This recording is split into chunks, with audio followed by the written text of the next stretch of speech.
Welcome friends to Vitor classes. हम एक और वीडियो आपके लिए लेके आए हैं जो कि है एसएससी जीडी का पेपर। और ये है आपका 22 फरवरी शिफ्ट 2 का। ठीक है, सॉरी 22 फरवरी है, नहीं 22 फरवरी शिफ्ट 1 का पेपर है। सो इसीलिए मैं चेक कर रहा था पहले। तो चलिए पहला सवाल इसमें सॉल्व करते हैं। ठीक है, तो क्वेश्चन हमारा ये है कि एक निश्चित राशि धनराशि पर 6% वार्षिक ब्याज दर से 2 वर्षों का साधारण ब्याज 960 रुपये है। समान अवधि के लिए समान ब्याज दर पर समान धनराशि पर चक्रवृद्धि ब्याज कितना होगा। तो सबसे पहले हमें इसमें से जो जो दिया है साधारण ब्याज में से उससे हम पी निकाल सकते हैं। तो हमारा एसआई का फॉर्मूला क्या है,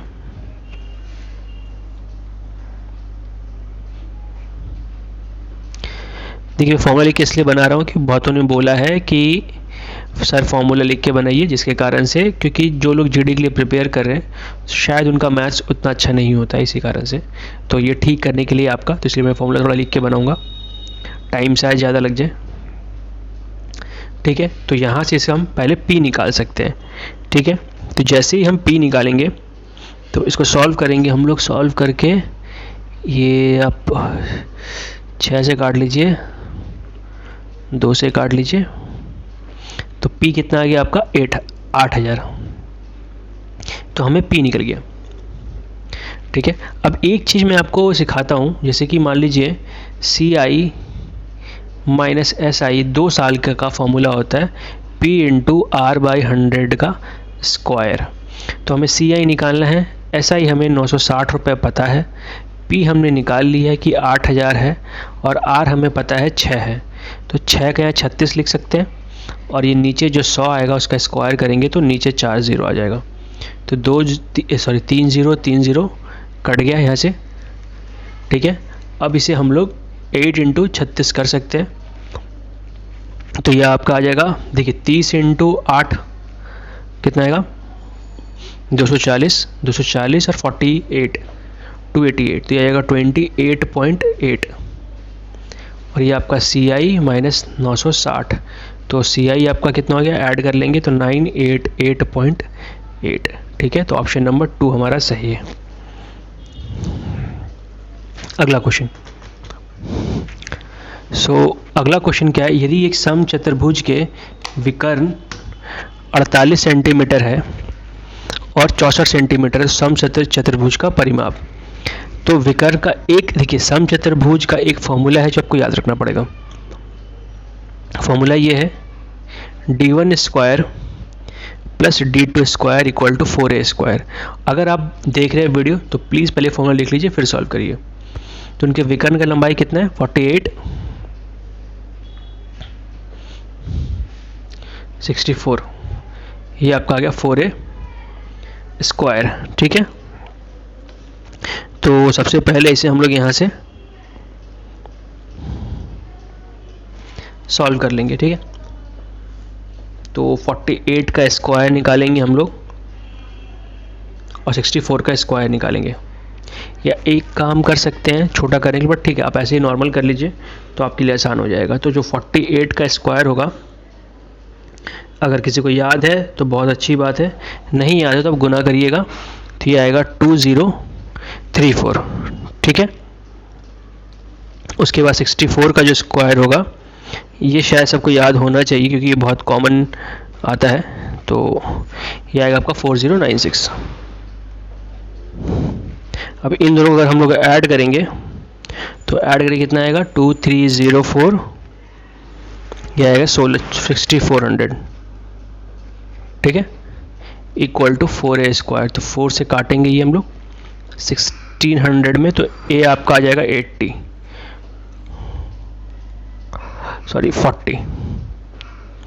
ठीक है, तो a 40 आ गया। तो पूछा परिमाप, तो परिमाप क्या होता है 4a, किसी भी समचतुर्भुज का फॉर्मूला होता है 4a, तो 4a मतलब 160। ठीक है, तो इस तरीके से इसको हम लोग सॉल्व कर सकते हैं। बढ़ते हैं नेक्स्ट क्वेश्चन की तरफ, वो ये है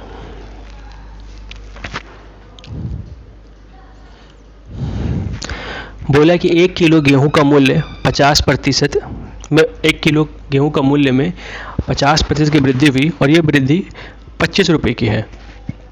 तो प्रति किलो गेहूं का नया मूल्य, देखिए आपको दे दिया गया है कि 50% बराबर 25 है। अब देखिए कोई अगर चीज़ 50% बढ़ा होगा तो 100 से अगर 50 बढ़ा देंगे कितना हो जाए, तो 150% हमें निकालना है। और देखिए हर जगह ये आप डिवाइड करके एक पर मत करिए। देखिए 50 से कितना गुना कर रहे हैं, तो 3 गुना कर रहे हैं। जैसे 25 से 3 गुना करेंगे तो फिर इसका मान भी निकल जाएगा। ठीक है, ये एक कार 50 प्रति घंटा की गति से 150 किलोमीटर करती है, तो उस पूरी यात्रा में कितना समय लगेगा। तो दूरी पता है और गति पता है, दोनों को भाग कर देंगे तो हमारा आंसर चला आएगा, जो कि होगा 3 घंटे। ठीक है, एक घड़ी 6000 में खरीदी गई और 5500 में बेची गई, तो हानि प्रतिशत, तो कितना हानि हुआ है, 500 रुपये। हानि किस पे हुआ है, 6000 पे इंटू 100। तो देखिए पहले ये 0 0 यहाँ से कट गया, ये यहाँ से कट गया। अब 2 से काट लीजिए 3 बार में, 2 से काट लीजिए 25 बार में, तो 8.08 समथिंग आएगा। ठीक है, सॉरी 8.228 है, तो 8.33 आएगा। बस डायरेक्टली 8 देके आंसर मत मार दीजिए करिएगा। PQR का औसत इतना है, तो लिख लेते हैं P + Q + R, 40 × 3 क्योंकि 3 लोग हैं औसत। फिर P + Q का औसत 35 × 2, Q + R का औसत 45 × 2, तो ये आपका 120 आ जाएगा, ये आपका 70 आ जाएगा और ये आपका 90 आ जाएगा। देखिए हमें निकालना है क्या है, Q। ठीक है, तो अगर हम Q + R जो 90 है इसके जगह बिठा देते हैं, तो 90 लाके इसमें घटा देंगे तो P निकल जाएगा। तो P कितना आएगा, 120 - 90, तो कितना हो गया, 30। तो जैसे 30 मिल गया P यहाँ बिठा देंगे तो Q कितना हो गया, 70 में से 30 गया 40, तो 40 हमारा आंसर। ठीक है, अगला क्वेश्चन, एक कक्षा में 30 छात्रों का औसत आयु 20 साल है, तो 30 × 20 करेंगे तो कुल छात्रों का निकल जाएगा। यदि प्रत्येक छात्र की आयु में 5 वर्ष की वृद्धि हो जाए तो औसत आयु में कितनी वृद्धि आएगी। ठीक है,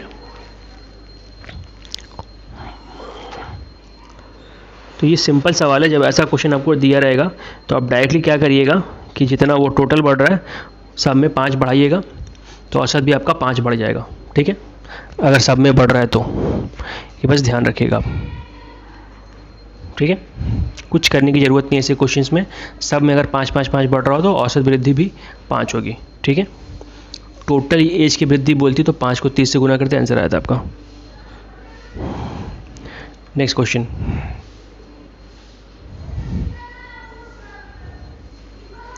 बोला M इसका अनुपात ये है, PQ का अनुपात 1:2 है, M और Q का अनुपात हमें चाहिए। ठीक है, तो देखिए इसको बहुत सारे तरीके हैं सॉल्व करने के। एक तरीका तो ये ऐसे लिख के कर सकते हैं हम लोग, P/Q लिख देते पूरा। ठीक है, एक तरीका ये भी है कि आप अगर ऐसे क्वेश्चंस दिए हुए हों तो पहले मान लिखिए ये हो गया 3, ये हो गया 7 और ये हो गया 5, ये हो गया 1, ये हो गया 2। यहाँ पे P कितना है, 5, यहाँ पे P कितना है, 1। बस P को बराबर करेंगे तो काम हो जाएगा, उसको 5 से गुना कर देंगे तो हो जाएगा 5 और ये हो जाएगा 10। तो P और P बराबर हो गया। पूछा है M, तो M 3 है और Q 10 है, तो कितना होगा अनुपात, 3:10। ठीक है, बोला गया है W और X एक काम को मिलकर 40 दिन में करते हैं, X और Y 60 दिन में, और W मिलकर वही काम को 30 दिन में करते हैं। तो सिंपल लिख लीजिए पहले, W और X एक काम को 40 दिन में, X + Y 60 दिन में, W + X + Y 30 दिनों में। अब इन सब का एलसीएम लेंगे तो ये जो एलसीएम निकलेगा ये होगा टोटल डेज ऑफ वर्क, कितना काम हुआ है। तो ये एक दिन में 3 काम करते हैं, ये एक दिन में 2 काम, ये एक दिन में 4 काम करते हैं। हमें पूछा है W और Y एक साथ कितना करेंगे। देखिए X + Y एक दिन में 2 काम, तो अगर X + Y का यहाँ मान बिठा देंगे तो ये तीनों मिलकर एक दिन में 4 काम, तो ये 2 काम करते हैं, तो W अकेला कितना करेगा एक दिन में? 2 काम। सेम चीज़ हम अगर W प्लस एक्स बिठा देंगे तो Y निकल जाएगा। तो W प्लस एक्स कितना हमारा 3 काम बिठाएंगे, तो Y कितना करेगा एक दिन में 1 काम। तो दोनों कितना करेंगे एक दिन में 3 काम। तो 120 काम को कितने दिन में ख़त्म करेंगे? 120/3 मतलब 40 दिन में। ठीक है। नेक्स्ट क्वेश्चन, यदि किसी वस्तु का अंकित मूल्य 4500 और विक्रय मूल्य इतना है, छूट कितना हुआ? तो कितना छूट मिला दोनों को घटाएंगे, किसके ऊपर मिला है? 4500 के ऊपर इंटू 100, 100 कट गया। अब डायरेक्टली काट सकते हैं 15 से 3 बार में, ये 15 से 40 बार में। अच्छा, सिर्फ छूट निकालने को बोला गया था, सिर्फ 600 रुपये छूट है। ठीक है, प्रतिशत निकालने को नहीं बोला गया। अगला क्वेश्चन, किसी वस्तु पर 50% छूट देने के बाद भी 50% लाभ होता है, जब कोई छूट ना दे तो लाभ प्रतिशत कितना होगा? ठीक है, तो इसे हम लोग इस तरीके से कर सकते हैं कि MP पे कितना छूट दिया गया 50%, तो यहाँ से भी CP SP निकलेगा, और CP पे 50% लाभ हुआ है तो भी ये विक्रय मूल्य निकलेगा। तो ये भी विक्रय मूल्य, ये भी विक्रय मूल्य, दोनों आपस में बराबर हो गए। 100 काट दिया हमने, तो MP/CP कितना आ गया? 150/50। तो CP हमारा 50 है, MP कितना है? 150 रुपये। तो क्या पूछा आपसे अब कि अगर हम MP पे ही बेचें, तो MP पे 150 रुपये, तो कितना का फ़ायदा होगा? 100 रुपये का। किस पे फ़ायदा होगा? 50 का इंटू 100, 200%। ठीक है। अगला क्वेश्चन, मतलब दो संख्याओं के बीच का अंतर उनके योग का 30% है। तो दो संख्याओं के बीच का अंतर उनके योग का 30% है, यही कहने का मतलब है। ठीक है, तो सब काट लीजिए। अब 10 यहाँ लाके गुना करिए, तो हो जाएगा 10x, ये हो जाएगा आपका 10y, ये हो जाएगा 3x, ये हो जाएगा 3y। या किधर घटेगा या किधर जुटेगा? तो पूछा क्या है? बड़ी संख्या छोटे में, तो ऊपर बड़ा होना चाहिए, 13/7। ठीक है, इसे बदलना है, तो इसको 1 के ऊपर से बार है, तो इसको लिख देंगे पहले हम लोग 41 माइनस, जिसके ऊपर बार में वो घटाएंगे, जितने के ऊपर बार है उतना 9, जितने के ऊपर बार उतना 0। तो 41 माइनस ये आएगा 37/90। ठीक है, कौन सी संख्या 9 से विभाज्य नहीं है? ठीक है, तो इसे हम बस जोड़ के देखना है, ये हो जाएगा। तो अब सिंपल देखिएगा, ऐड करिए, ये मेरे को यहीं दिख गया डायरेक्टली कि ये ऐड करिए 9, ये 13, कटेगा ही नहीं। ठीक है, अमर सचिन से 10% अधिक कुशल है। यदि सचिन अकेले किसी काम को 44 दिनों में पूरा कर सकता है, तो अमर कितने दिन में कर पाएगा? सिंपल जगह देखिए क्या बोला गया कि अमर जो है सचिन से 10% कुशल है, मतलब 110/100 लिख सकते हैं। तो A/S इक्वल टू 11 × 10। तो अमर 11 काम करेगा, तो सचिन 10 काम करेगा। अब बोला सचिन एक काम कितने दिन में कर सकता है? 44 दिन में। तो उसका एफिशिएंसी कितना है? 10। तो 44 दिन में कितना काम करेगा? 44 × 10। अब इसी काम को अमर को करना है, तो अमर 11 से भाग कर देंगे, 4, 40। ठीक है, दो संख्याओं का गुणनफल इतना है, उनका लघुत्तम इतना है, तो समासा कितना होगा? तो हम लोग जानते हैं कि लसा गुने मसा बराबर दो संख्याओं का गुणनफल होता है, जो कि 1408 आपको दिया गया है। लसा आपको 352 दिया गया है, SCF ये 408 है। तो कितना में गुना करेंगे तो लास्ट में 8 आ जाएगा। 2 में से सोचे तो सिर्फ 4 ही कर सकते हैं। 2 करेंगे तो 4 आएगा, 3 करेंगे तो 6 आएगा, 7 करेंगे तो 14 आएगा, 8 इसी में आएगा। तो पहला वाला ही आंसर हमारा हो जाता। ठीक है, नेक्स्ट क्वेश्चन, x/2y आपको दे दिया कि 11/5 हमें निकालना है इसको। तो इसमें आप क्या करें, ये तो जो जिसके सामने x के सामने 11, y के सामने 5, तो प्लीज़ इसको सॉल्व करके आंसर कमेंट में बताएं कितना आया है। 258301 इतना का मसा कितना होगा? ठीक है, तो इसे एक्चुअली हम लोग डिवाइड कर करके चेक कर सकते हैं। तो आप एक काम करिए, किसी एक का पहले नॉर्मल, अगर कट रहा हो तो नॉर्मल आप ऐसे डिवाइड कर लीजिए, बहुत आसानी होगी आपके लिए। तो 258 है, 2 बार में काटेंगे, 1 2 9, फिर 3 से कट जाएगा ये। देखिए 43 मिलेगी हमें, तो कोई दिक्कत ही नहीं आगे बढ़ने की। बाकी और ऐसा कोई नंबर नहीं जिससे इन तीनों से ये कटता हो। 43 इसमें मिल रहा है, मतलब सब में 43 मिलेगा ही मिलेगा।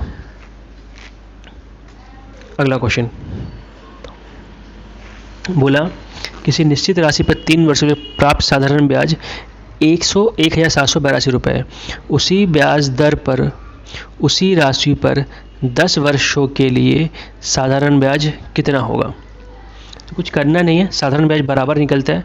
तो अगर 3 साल में इतना मिल रहा है तो 1 साल में कितना मिलेगा? 17/3 × 10, 5 9 4। ठीक है, ये हो गया आंसर। नेक्स्ट क्वेश्चन, तो इसमें बोला गया, अनुराग ने एक रेफ्रिजरेटर 30% की हानि पर इतना पर बेचा। यदि वह 25% लाभ कमाता तो उसे रेफ्रिजरेटर कितने में बेचना पड़ता? ठीक है, तो 30% हानि पे इतना बेचना, मतलब 70% इक्वल टू कितना आपको दिया गया हुआ है? 28,000। तो 1 इक्वल टू कितना आ जाएगा? 28,000 बाई 70। बोला 25% लाभ पे बेचना, मतलब 125% में निकालना पड़ता। तो 125 निकाल देंगे, तो 0 0 काट दिया, 7 से काटे आप 4 00, तो 125 × 4 500 आएगा, यह 550,000। ठीक है, नेक्स्ट क्वेश्चन। अच्छा, ये हमारा लास्ट क्वेश्चन था। तो ऐसे ही करके आपको क्वेश्चन सॉल्व करने पड़ेंगे एग्ज़ाम में। तो अगर आपको ये वीडियो अच्छा लगा हो तो please like, comment, share and subscribe, बहुत ज़रूरत है हमें उसकी। और जितना भी आपको क्वेश्चंस नहीं आता है आप हमें कमेंट में बताइए, आपको हम डेफिनेटली उसका सॉल्यूशन देंगे। या किसी और भी चीज़ों की आपको PDF की ज़रूरत है, आप हमारे टेलीग्राम चैनल का लिंक दिया हुआ है, आप जाकर उसे ज्वाइन कर लीजिए और आपको बहुत सारे उसमें PDFs मिलेंगे। ठीक है, तो देखने के लिए thank you and all the best and do share. If you से अगर आपने देखा है तो प्लीज़ लाइक करें, कमेंट करें, अच्छा ना भी लगा हो तो अपने व्यूज़ बताएं। Thank you for watching and all the best for your exams friends.